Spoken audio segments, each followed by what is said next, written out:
തർക്കങ്ങൾ. ഞാൻ മാത്രമാണ് ശരിയെന്ന സങ്കുചിത ചിന്തയാണ് തർക്കങ്ങളിലേക്ക് നയിക്കുന്നത്. തർക്കങ്ങളിൽ പരാജയപ്പെടുന്നവന് അഭിമാനക്ഷതമുണ്ടാകുന്നു. അത് സൗഹൃദങ്ങളിൽ വിള്ളലുണ്ടാക്കുന്നു. തർക്കങ്ങൾ കൂടുതൽ തർക്കങ്ങളിലേക്ക് കൊണ്ടുപോകുന്നതിന് പകരം അവൻ പറഞ്ഞതിൽ ശരിയുണ്ടോ എന്ന് പരിശോധിക്കുകയാണ് വേണ്ടത്. അതായത്, നീ പറഞ്ഞത് ശരിയല്ല എന്ന് ഒരിക്കലും പറയരുത്. അതിന് പകരം നീ പറഞ്ഞതിൽ ശരിയുണ്ടോ എന്ന് ഞാനൊന്ന് പരിശോധിക്കട്ടെ എന്ന് പറഞ്ഞ് തർക്കങ്ങളിൽ നിന്നും പിന്തിരിയുക.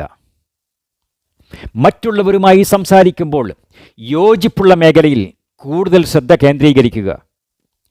നീ പറഞ്ഞത് 100% ശരിയാണ്, നീ പറഞ്ഞത് പൂർണ്ണമായും ശരിയാണ് എന്നിങ്ങനെ അവനെ പ്രോത്സാഹിപ്പിച്ചു കൊണ്ടിരിക്കുക.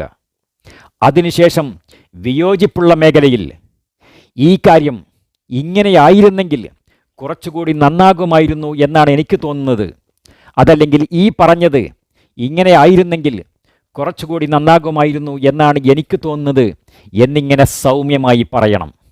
ഓർക്കുക, എല്ലാ മനുഷ്യരിലും കുറച്ചെങ്കിലും ശരികളുണ്ട്.